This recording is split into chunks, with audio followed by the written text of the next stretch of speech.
let's talk about core skills.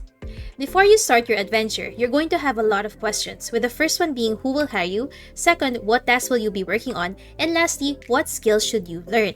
So let's start with the first question of who will hire you. Usually, these are companies who have recurring tasks and or strategies, or maybe they even have company goals that they're having a hard time to implement by themselves. As a result, they're looking for someone who's willing to work on these tasks, processes, or goals in a digital setting. So, the most common industries who are looking for people who can work online are usually e-commerce companies, real estate agencies or agents, marketing agencies, course creators, coaches, influencers, and bloggers. Now, take note that for these 5 industries, I got to apply with all of them with zero experience. It was really just about being able to read the job listing and trying to do a bit of research so that when I went to the interview, they would choose me over those people who already have experience. On the other hand, there are other types of industries wherein you may need to have some work or educational background. So for example, if you go with a recruitment agency, you need to have some hiring and recruitment experience. Or let's just say you want to go in the healthcare industry, you need to have some sort of medical background. Say you are a nurse graduate. So the biggest question then is that what skills are you supposed to start with if there are so many industries that you can consider? So what I like to do is to think about the Goldilocks principle. And you just have to think of skills in 3 things. 1 is a skill too hot, just right, or too cold. So too hot simply means that when you're studying a specific skill, your brain already is thinking, oh my god, nothing is sinking in, I'm not understanding what they're saying. You're thinking that maybe in the future you could understand it, but in the present tense, nothing is really sinking in. And this simply means that maybe now is not a good time for you to learn this skill, or you need to learn some skill first before you can actually understand what you're learning right now. Next one is going to be too cold, which simply means that you understand the skill, but the biggest problem is you are not eligible for the jobs that you want to apply for, or you're not even able to find jobs in the first place. And the reason why I say that it's too cold, because it's very useless for you to learn a specific skill if you have nothing to apply it to. And from experience, what usually happens is that you forget the skill in the first place. So this means that you're supposed to look for a skill that is just right, meaning you understand the lessons, you can work on the lessons, and at the same time, you are able to qualify for the job openings that you're able to see. So this way, when you have a specific skill, you're now focused on how can I apply it immediately. So given this, what is the service that you're actually offering digitally? If there's one thing that all employees or anyone who works online is required to do, all of us in some level is required to do reports. So it's either weekly reports, recurring reports, one-time report. Long story short, we just have to make a report or have the ability to generate reports to show them, hey, things are going well. The other one is that we are some sort of glue in business. So maybe it's for a specific skill. Maybe we're the ones who are handling the entire company. It really doesn't matter. But long story short, you're usually some sort of glue in the business. Now, don't worry. I know there's a lot of things that you have to consider, but I'm highly forgetful. So in my entire course, I'm going to be teaching you different strategies of a highly forgetful person. Now, once you understand the required skills, the next thing you have to understand is you need to develop light technical skills. So what does this mean? These are, if I can put it simply, are the basic things that you need to know in order to be able to offer services online. So the most simplest type is going to be admin management. So you have the ability to do calendar management or maybe handle files, etc. So you don't really need to have that much tech experience. You just need to be able to Google it and you can find the answers. Same thing goes with social media posting. So you want to post a post online, and it's easy. Like you can just look for it in Google and then you can be able to implement it. On the other hand, tech-heavy skills requires research. So think of it as an upgraded version of the light technical skills.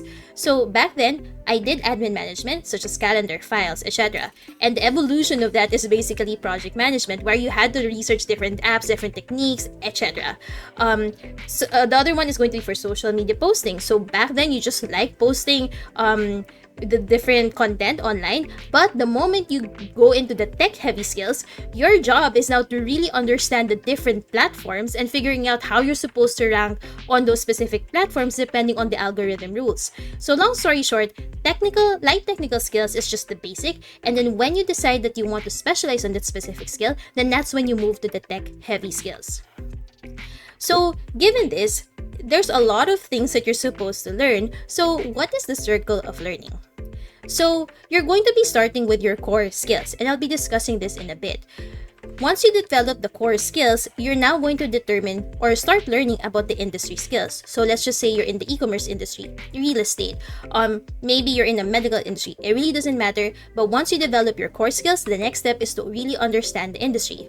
Once you understand the industry, now you're going to really focus on your digital service skills. So let me break this down for you.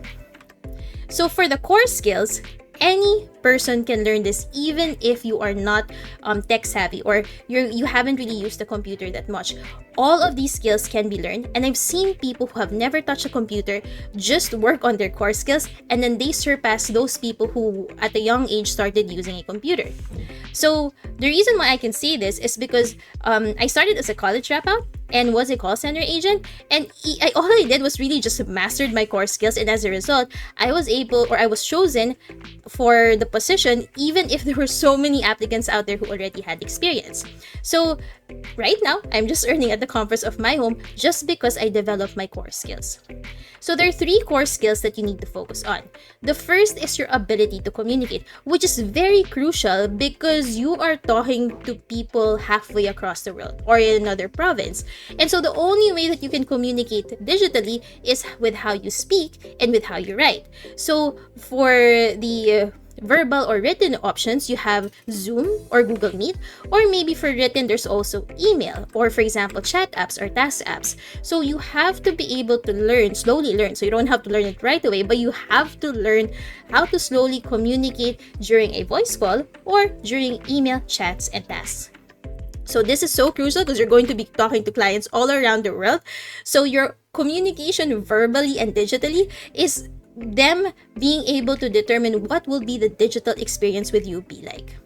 So with the verbal skill, your goal is to be able to be good at clarifying instructions, learning how to communicate if there are issues or roadblocks with your task, learn to be responsive. So ideally, you should be able to respond within 5 to 15 minutes if it's your shift, and you should always provide updates. So remember a while ago, I talked about reports. So updates is the earlier version of the report. So when you start, you just give updates, but then as you become more familiar with your task, then that's when you start giving reports to your clients.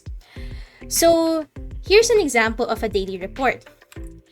Your start of day report is going to be saying, hey, good morning, and then these are the tasks that I'll be working on. And then a sample of your end of day report would include the list of tasks that you've completed, the important updates, any challenges you've encountered, and the tasks that you're planning to start on for tomorrow. So if you're not sure about what you're supposed to do, just take a screenshot of these templates, and then you can use it when you start working with the different companies that you'll be working on in the future. So with communication, if you need practice, just do these things for at least 1 week. So watch English movies, talk in English, record yourself, and that's it. Now, after you figure out how you're supposed to communicate, the next most important thing you need to do is you have to be interested in the digital world. Like, there's no way you can skip this step.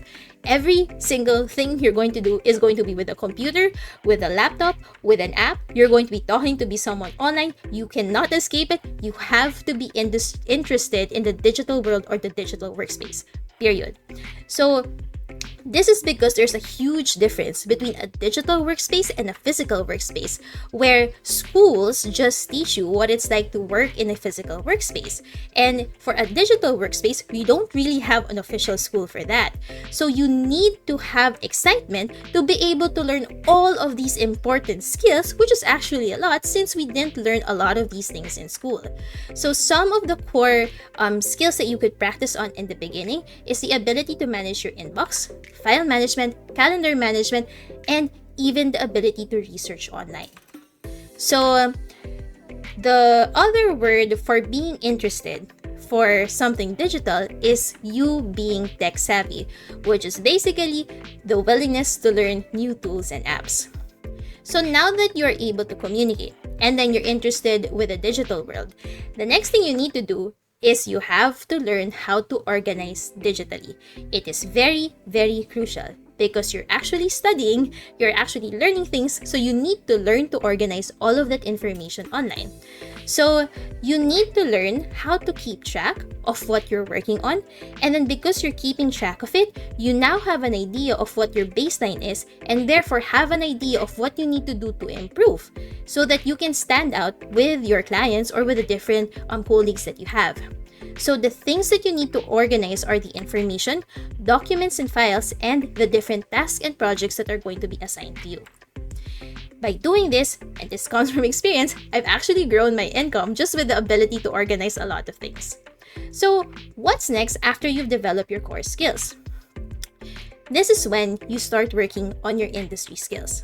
So this is when you're trying to determine, okay, for the e-commerce industry, what are the best practices? What are the important terminologies that I need to know?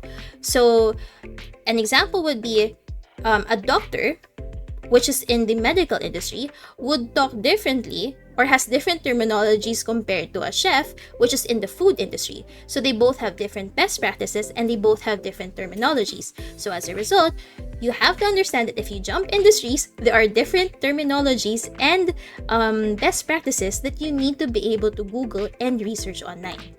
So long story short, an e-commerce company is different from a healthcare company versus a marketing company. So learning different industries is actually going to help you grow.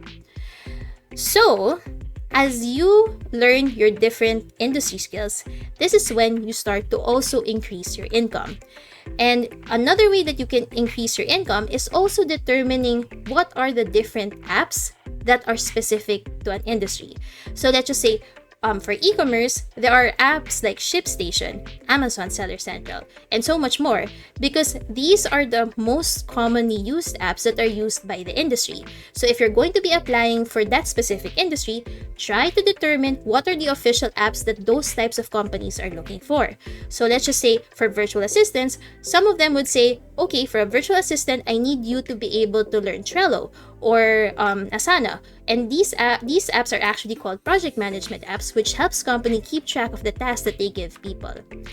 So the other thing that you need to learn after the industry skills is the digital service skills, which in summary is basically what are the official services that you offer. So a while ago, we talked about your core skills and then your industry skills. Now you have to determine what are the official set of services that you can offer. So an example would be, are you going to offer social media, customer support, website management, executive support, and so much more. So the list is actually endless. So before you can even offer a service, you have to first develop the knowledge with your core skills and the industry information so that you can decide, hey, when I'm talking to you in an interview, these are the official skills that I can offer to you. So as a result, when you have these services and are more confident with offering these services, then of course you can actually have an increased income. So the one thing that I've learned is that if you want to increase your income even more, your goal is now to provide high quality service. So the more information that you learn, the more you build your base foundation, the more you know about the industry, the more you can improve the digital service that you can offer clients. And as a result, these clients are willing to pay premium for you. But before you start, always start with your core skill and then start building your industry knowledge. So let's do a quick recap. So first we discussed who will hire you. What skills do you need? So for who will hire you, basically those are companies who need digital support and they are the ones who are looking for either like a day-to-day task or maybe someone who would build and implement the strategies or the goals that they have. And of course, lastly, we need to determine what skills can you work on right now. So the core foundational skills that you need to learn is your communication skills, are you tech savvy, and can you organize things?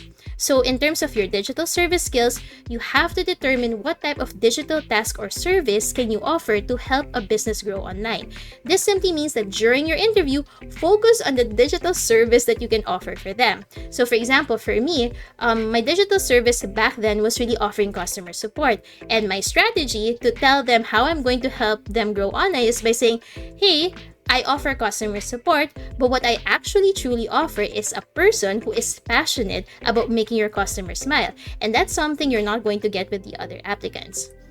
Last is going to be the industry skills. So industry skills are specialized knowledge and abilities for a specific field. So the more that you know about the industry, the more that you know about your role, then the more that you're able to charge premium because you can offer solutions that other people are not able to offer. So, what other topics do you think we should be talking about? Make sure to share it with me at learnwithnori.com. See you in the next video.